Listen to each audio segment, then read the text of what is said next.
Okay, disclaimer, later on in the video, I'm going to be cursing myself out because I was chewing my food like a pig. Disgusting. I botched this video so bad. You remember how I said if I don't like the content, I'm not releasing it?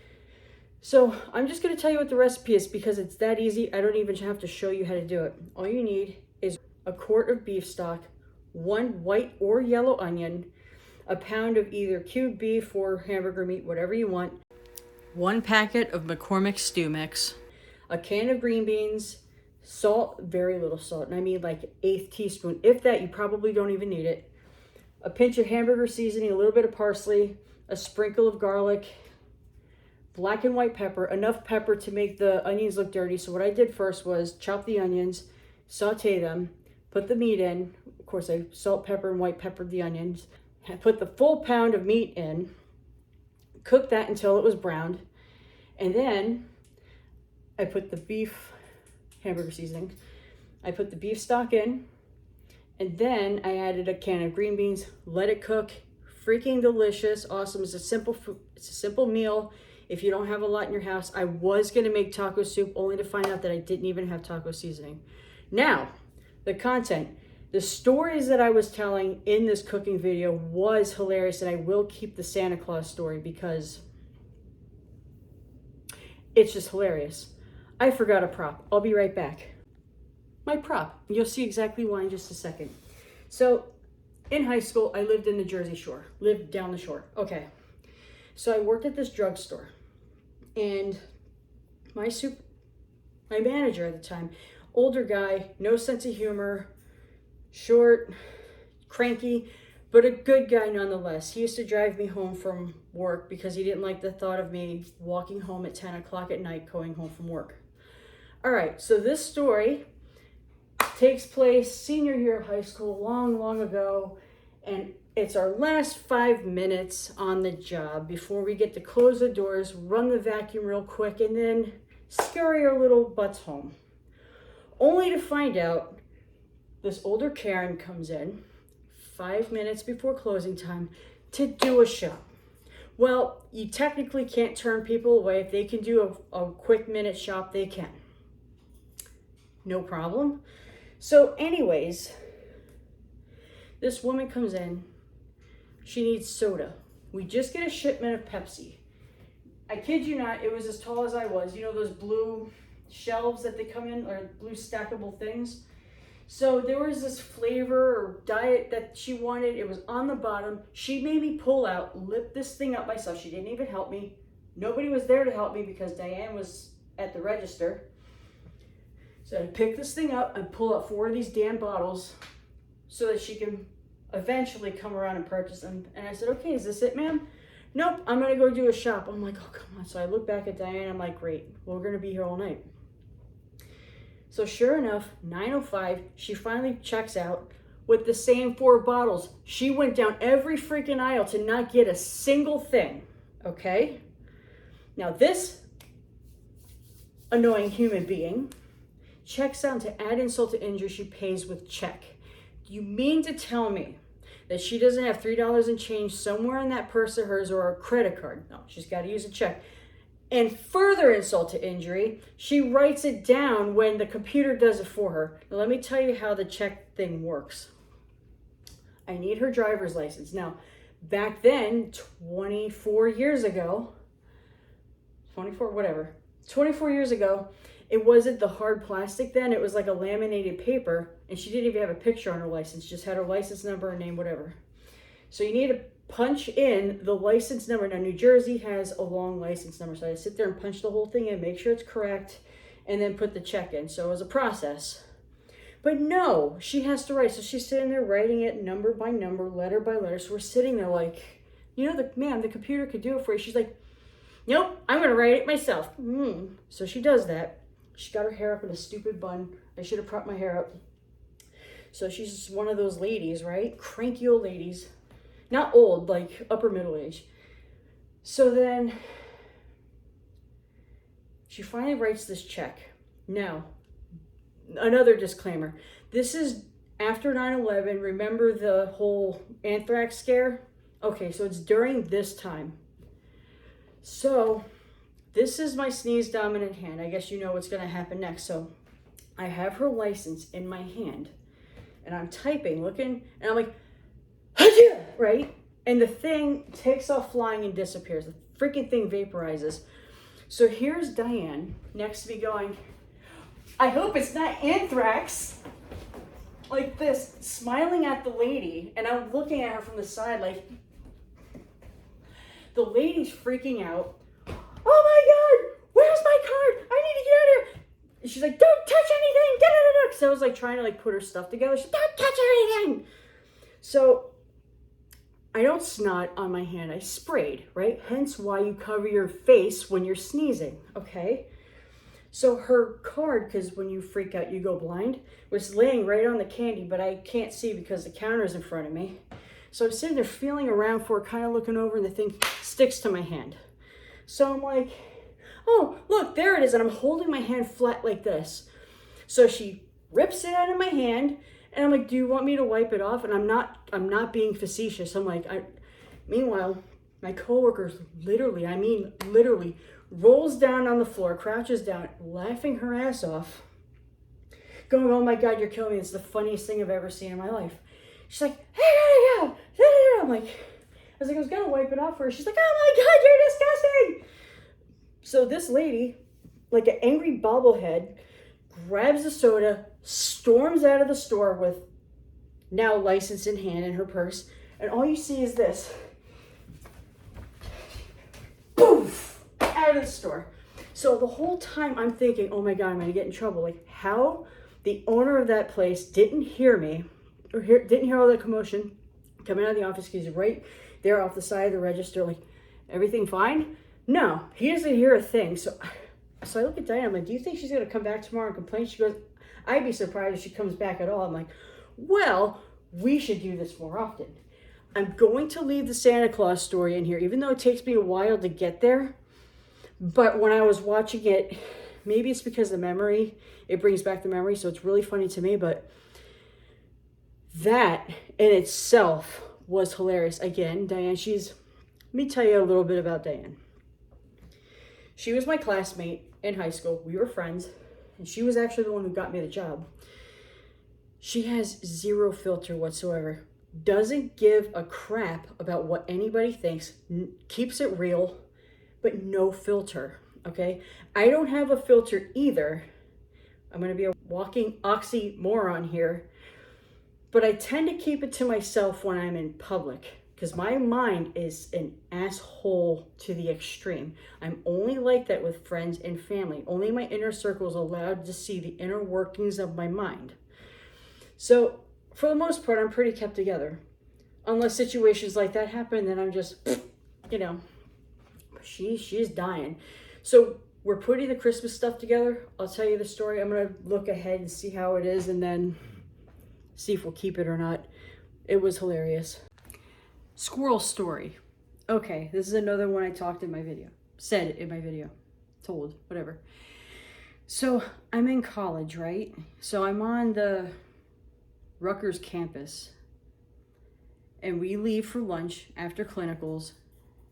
And it's myself and my clinical classmates going to grab some food.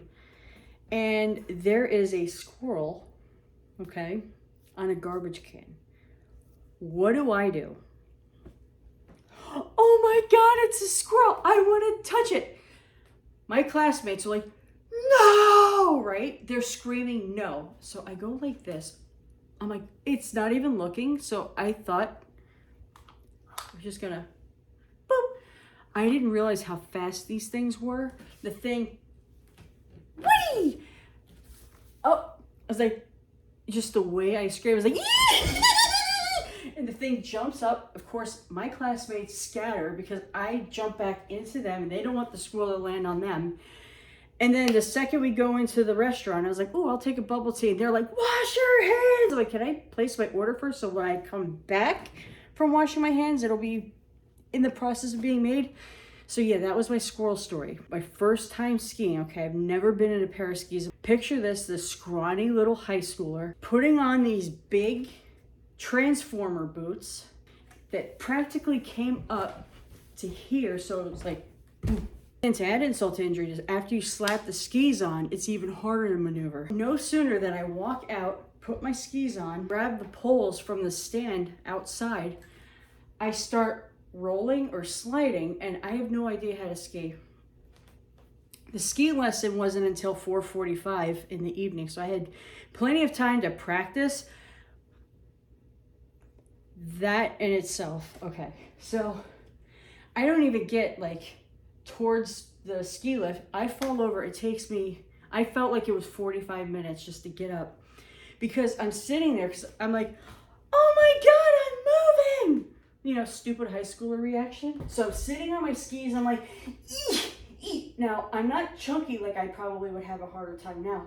But I'm sitting there like, eek, eek, rolling on my side like this. So finally my friend comes out.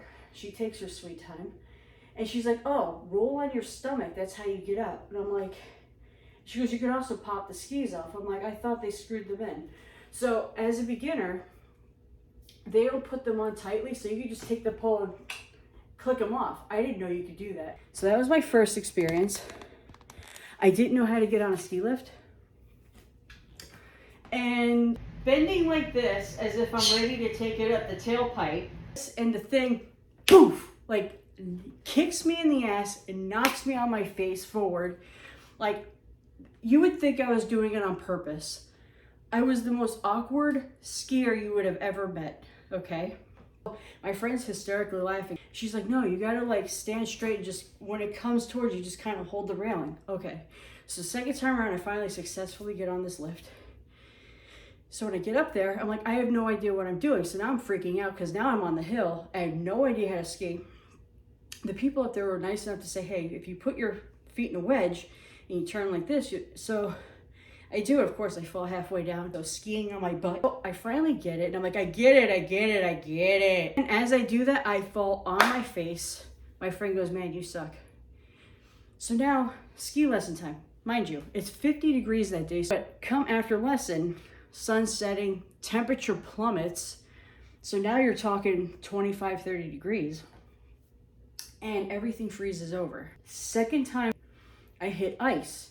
So I tossed, turned, rumble, tumbled, and twisted.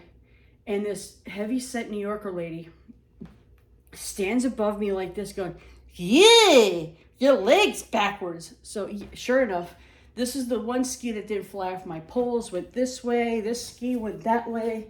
And this one kid was really cool. He like skied around like a champ and got everything. So as I'm getting up, he handed me all my stuff. So when I clicked my foot out of the ski, my leg went, and she was like, yeah, like she literally went, yeah, like that at me. And I'm like, so I continued on my merry way. And I said, let me try one more time just to be extra careful. Dumbass. So now I fall again, but this time I'm on my butt, despite being told to fall on your side. So here I am, you know, my legs out like this, and there's a pole. And I'm like, you know, I remember hearing stories about this. This is going to suck. What I didn't know was there was padding on it, but because there was a snowdrift up against it, I didn't see said padding. So what does my dumbass do? I lean forward like this. I'm like, I would rather die than to lose my goodies.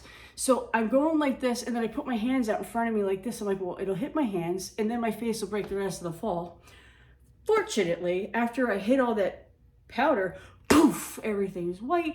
And I'm like, oh my God, pillow. And I'm like, pillow. And everybody's looking at me like I'm nuts. So that concluded that night, not to mention me trying to be a navigator. Back then we had MapQuest. We did not have GPS. So I'm like, turn right here, turn left here. But I would keep forgetting because I'd start daydreaming. And she's like, you're a terrible navigator. So that's my ski story. I need to wet my whistle. Okay. So this story I forgot. Thank God I caught the end of it. So now, I'm at the drugstore again. The old manager that was cranky left, and then in came this weirdo. I mean, straight up weirdo. He was the kind of guy that would make you climb up on a ladder, hang a sign so he can hold the ladder and look up at my butt. Like, and you know, you can feel the eyes upon your butt. So I'm just like, he used to always give us these contests and promise lunch to the winner or promise lunch to all of us if we did a good job, which never came to fruition. Terrible guy. So The one contest was during Easter time. So he goes, okay, whoever sells the most Easter products, I'm going to buy you lunch. Okay, I'll believe that when I see it. So he goes, now, the object of the game is every time somebody makes a purchase, for example, chicken in a raincoat or whatever, or ducky in a raincoat, left the building. Big bunny left the building. And I think there was also a rubber ducky in a raincoat left the building. Well, I won that contest in just one purchase. This lady must have had a bunch of grandkids, nieces, and nephews or whatever. She had 15 items, okay? You know how I get tongue-tied. I'm trying not to make a loud, right? Okay. So what I didn't know was my mom was shopping with my stepdad so that they can get the family discount because I worked there. So I didn't see them. So I'm sitting there, rubber ducky left the building, and I hear this giggling, right? I'm like, okay, I shouldn't pay any mind to it. So come this 15 items. So I get so tongue-tied, I end up cursing on the intercom, not on purpose. So I'm like, rubber ducky, big funny. And when I start like getting tongue-tied, I do this. So I'm like, rubber ducky, big bunny, bubber fucky. And then at that point I said bubber fucky. And I'm like, I can't say it. And I hung up. I hear hysterical laughter coming from them. I'm like, well, at least there's a customer laughing at me. So in comes my manager. What are you doing? So I said, so now the customer of all these items is looking at me like, what are you doing? Like, why are you telling me all my purchases are leaving the building? She has no idea of this contest that's going on. So I said, I can't say it. I was like, and he goes, well, you know, why did you say it like that? I said, you try. So I handed him the phone. Meanwhile, my mom's coming up to make her purchase and she's coming to my register. It's like, oh, Mom, hello. So then he goes, rubber ducky, big baggy, and he almost said bubber fucky too. He goes, bubber fuck, you win.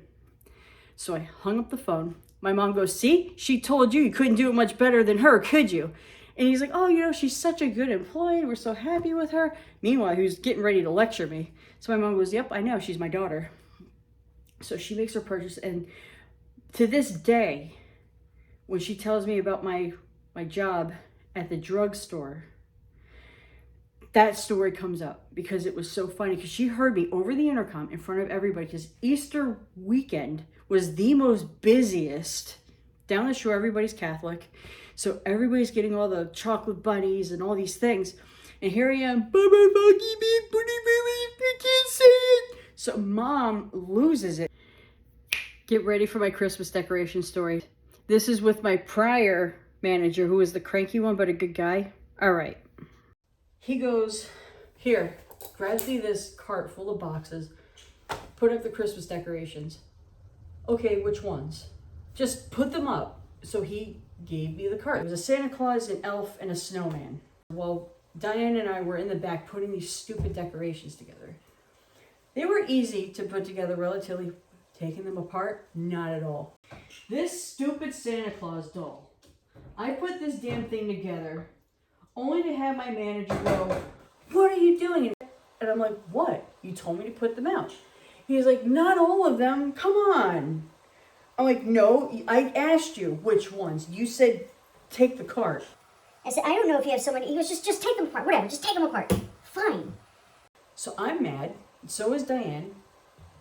But Diane is doing something in the back, straightening and facing. So now I'm with the responsibility of taking these stupid things apart and putting them back in the boxes. So she's in the next aisle. I'm just like, fucking thing. So I grabbed the Santa Claus head and I couldn't get it off.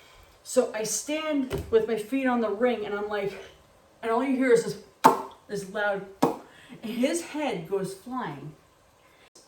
So Diane hysterically starts laughing because she's behind the aisle, so all she sees is this.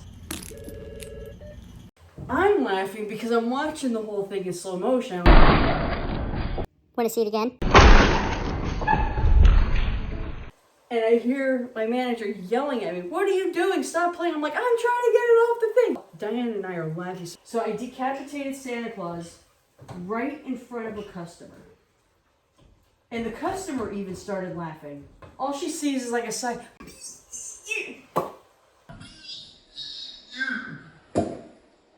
And there goes Santa Claus. Come on, how do you not laugh at that?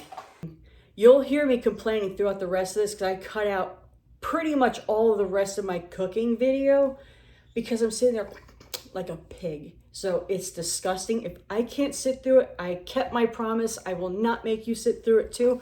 However, the stories themselves are great and I'm in that storytelling mood, so I feel like it might be a little bit more better that I do it now, not while I'm in the middle of cooking and my brain's going in 10 different directions because I just got out of work. And anyways, okay. The chips are good. So I just started my job at the hospital. Basically, I'm working from the bottom, working my way up while I'm in school. My supervisor was like my career mom. She was disciplinarian, nurturer, and a goofball all in one. She was the perfect package for my first real job, right, as a career path. So she is the aunt of my coworker. We'll call her Melly, okay? And we'll call my supervisor Emmy. So it's not her real name, neither is Melly, but this is just for, in case they don't want their name out there.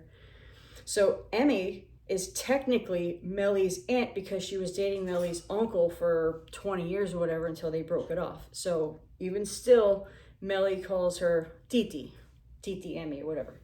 So Emmy used to mess with her all the time.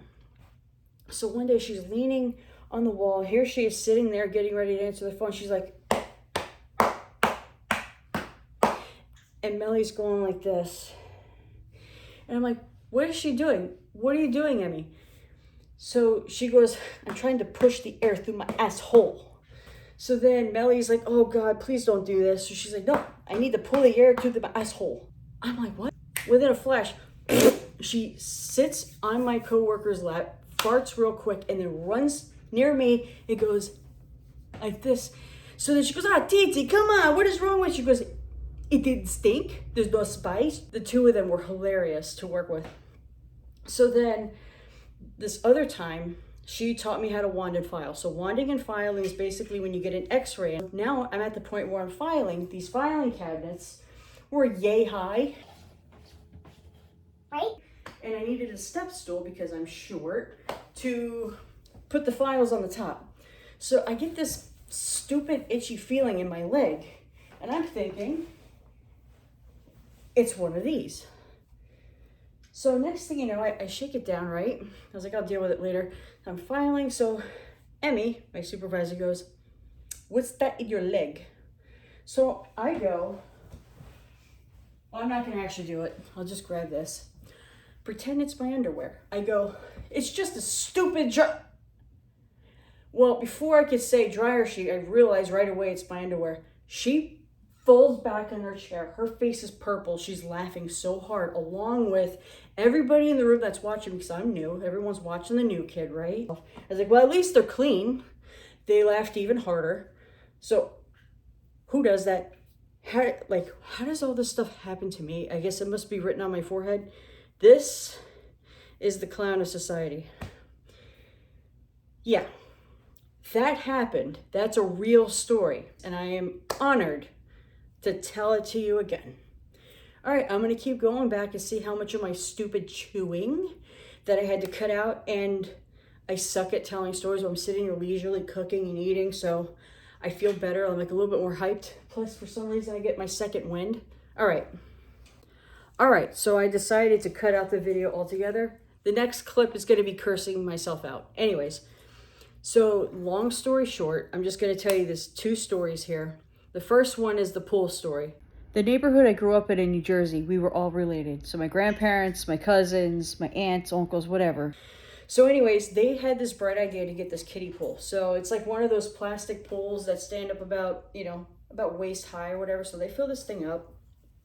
And my 2 cousins came over because they came over all the time, very close with my aunt. So it was my aunt, my uncle, and my cousin Patty, God rest her soul. She had this sense of humor. She was the kind of person that would laugh at farts, be the first one to say, oh my God, you made me laugh so hard, I pissed myself. Let me go home and change my pants. Like, she's just one of those outgoing people that she's just the life of the party. So anyway, she's in the pool along with my aunt and uncle. They had the bright idea to make a whirlpool. Now, It's a kiddie pool. You have 3 adults running around this pool to try to make a whirlpool. Well, the thing gives way, and it may only be 3.5 feet high, full of water, and it's about the size of my living room. Well, when it gave way, it washed my aunt and uncle across the yard, and my cousin is holding on, laughing as she's pissing herself at the same time. My aunt and my uncle swear that they felt warm water on them, and my cousin exclaimed that she was peeing. Going on to this story, I'm talking about when my mother has these sixth sense instances where we all have them. It's like a discernment. Something's just not right, and when you obey your senses, you're glad you did. So the first instance was my mom had a dream. My nephew's grandparents have a pool above ground, and she said that the dream was that it gave way where the fence was, and my nephew got caught in the current and got pinned up against the fence as the water's rushing in on him. Well, sure as anything, his grandparents invite them over for a swim. My mom tells them that she has this bad feeling and she would feel much better if they would at least check the pool to see if there's any weak points. Well, sure enough, they get back to her and say, there is a weak point. It's right next to the fence. My mom goes, that's odd because I had a dream that's where the thing broke. So needless to say, no pool day. And then the other one is, I'm just going to tell it to you quickly. I said the second part of it. My mom and her boyfriend at the time lived in this wooded area towards the Jersey Shore. So you have this old warehouse over here. It's like 1 story.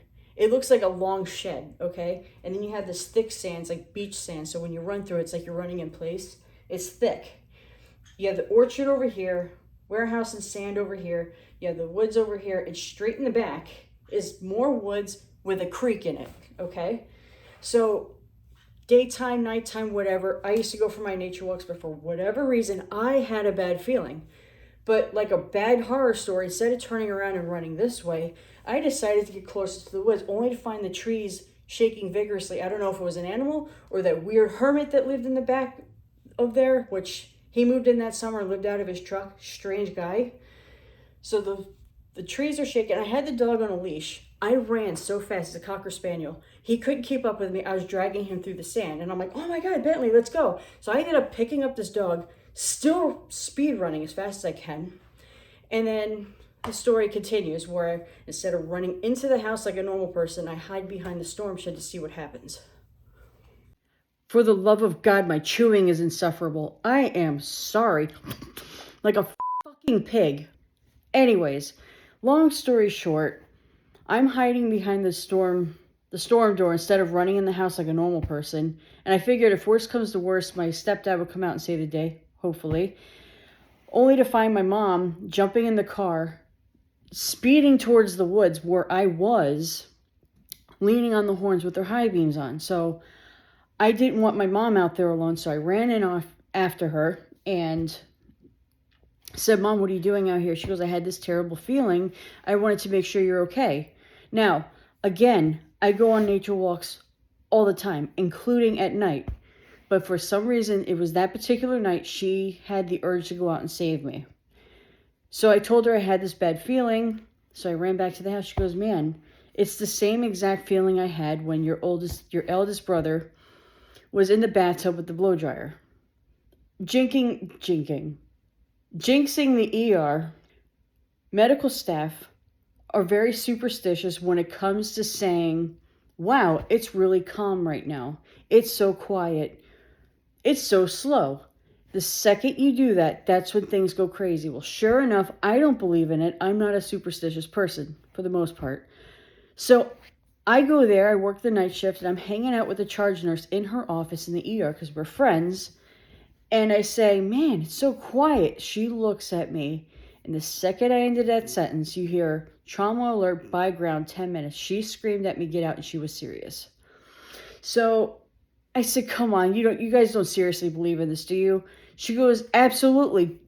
There's the proof right there. You said it was quiet. Look what's happening. Get the hell out of my office. So I laugh and I leave. Come back later. Everything's fine. So that's it, I think. I cut the entire end of that video because I'm sitting there cutting out every single time I'm chewing, and it was driving me insane. I wanted to punch me in the face. I Can't blame you for wanting to do the same. Punching me in the face, not yourself. All right, let's go. Ever dreamed that you were naked? I hate myself for this. The freaking chewing. Okay, so I have this dream that I'm taking a shower, and for whatever reason, there's office supplies in said shower. So I'm wondering why that's the case. And I'm like, oh crap, I forgot my towel. So in real life, my bathroom is right here, straight at the end of the hallway. The linen closet's right here. So all I have to do is peek out the door, open the linen closet, grab a towel, and then dry off.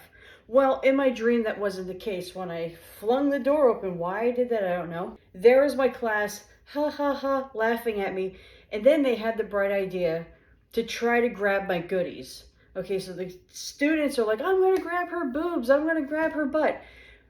My teacher is sitting in the chair. He goes, I'm going to grab her crotch. And he gives me this weird grimacing smile. So what do? Despite being naked? Out. So as I'm running down the halls of my school, last period ends. So now everyone's coming out of the classrooms. They see me naked. They decide to have the same idea to try to grab my goodies. So now I run out of the school naked, and the innocent bystanders in the town are going, what the heck is going on? So they see all these kids chasing me down the road. I discover I could fly, but I can only fly about 4 feet above the ground. So here I am, naked. And how did I know that I was actually naked? Because down Main Street, down the shore, you have all these big mirrored windows for window shoppers or whatever. So I look at myself naked and I'm like, oh my gosh, I really am naked. Here I am watching myself fly naked, only to find myself running into a sticker bush. And like a bunch of predators are like, they're trying to pick at me to try to get to me, but I couldn't because they couldn't because I was hiding in these thorns, but they were just missing me by inches. Crazy dream for a 12-year-old, right? So that happened. So then I go on to tell the story of my bathing suit. Again, the freaking chewing. I can't freaking stand it. I'm going to try real hard not to curse because I really was getting pissed off at myself with that. So, long story short, with the babysitting money I got, I treated myself to a nice bikini. $50 for this stupid thing, only because the lady at the boutique said I looked great in it, and I actually believed her. Granted, I was thin when I was a kid, into high school and early college, but that's besides the point. So I put on this satin bikini, only to go home and get scolded by my dad. Why would you spend that kind of money on a stupid bathing suit? You could have done better. So I wear this bikini. I loved it. I took great pride in it. So when we moved to Florida, it looked great. So we had one of these pool parties, and I tell all my friends, guess what? I can get from one end of the pool to the other in 3 seconds, which I was a fast swimmer, and it was not a small pool. So I do that, only to find out that my top couldn't keep up with me. So I stand at the head of the pool going like this. Now, one of the girls from my neighborhood was at this pool. She cannot speak a lick of English. She's right from Colombia, so all she's going is, I'm like, yeah, right? Now, I couldn't tell because I'm oblivious.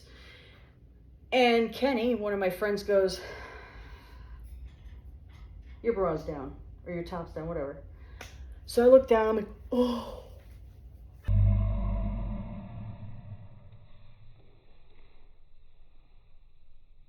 My sister's dying. Everyone's hysterically laughing. I fixed my bra. Part 2 to this story is, one night I get home from Kung Fu class, and my sister and I decided to go for a night swim. And one of the desperados in our neighborhood was watching us from his porch swimming, just watching. So my sister and I kind of had this weird telepathy thing. So out of nowhere, she looks at me like, I'm gonna get you. I look back at her like, I'm running. So sure as shit, she chases me. I swim as fast as I can to the edge. And as I'm getting up out of the edge, I'm thinking I'm getting away free, but there was just something, my spidey senses were still off. Well, she grabs my butt. The satin or velvet, whatever this is, disappears, and all she sees flying out like an airbag into her face is my big white eyes. And there's my friend on the porch witnessing this whole thing. So of course, I've never seen that man get down the stairs so fast and jumped over the gate into the pool. Well, I discovered how fast I could really swim. So instead of getting out and running around outside for the whole neighborhood to see me, because everything disappeared, including the front, I swam across the pool, jumped out. My sister's trying to keep me covered as I'm grabbing my towel to wrap it around me, and I'm running home. He's chasing me. Well, thank God I got to my door fast enough. So that's that story. I don't think there's any more. You know, I do I do much better when I'm standing when I'm telling stories and I'm talking to you as if you're in the room. Because when I'm sitting there leisurely cooking and taking my time, I get home from work, so my brain is just in a million different places at once. And I know why I do it. The reason why A, I have a deviated septum. B, I'm trying to chew fast so I can keep talking. Hence why I'm talking with my mouth full, which is another pet peeve of myself that I have. So let's see how much other stuff I have to delete. I'll be back if I need to be. All right. I'm back for the obvious reason. Last story, I promise I'll end it on this, but this one is a good note. So this is when my psychic ability got the best of me. Ever had those bad dreams where you go to run towards the front door and you see the door lock unlock and then the doorknob twist and you get there just not fast enough for them to push the door open? So I'm sitting in the second living room, which is the family room, with my brother and I were watching Cartoon Network, and I get this bad feeling, right? So something made me run towards the front door because I was thinking about that dream I had. And if I'm thinking about it, my father's at work, so I know it's not my dad. So what made me get up and bolt towards the door, I don't know. And what made me open the door and just randomly scream boggles my mind. That's another thing I can't figure out. So there were these kids in our neighborhood, good kids, just mischievous, decided, 4 of them, to come up to our doorknob, hit the doorbell, ding dong ditch, and then take off running. Well, before they could even hit the doorbell, I flung that door open and just Shrek screamed them, "Rah!" like that, just as loud as I could. These kids scattered like kittens. You ever seen those rocket balloon videos and just cats just scurry everywhere? They're tripping over themselves. So one kid tripped over his skateboard. He left the skateboard in the yard. The other 2 ran that way. After it registered that they were just kids, I died. I'm laughing like Shrek did, like a maniac. And then I closed the door. Has anything like that ever happened to you?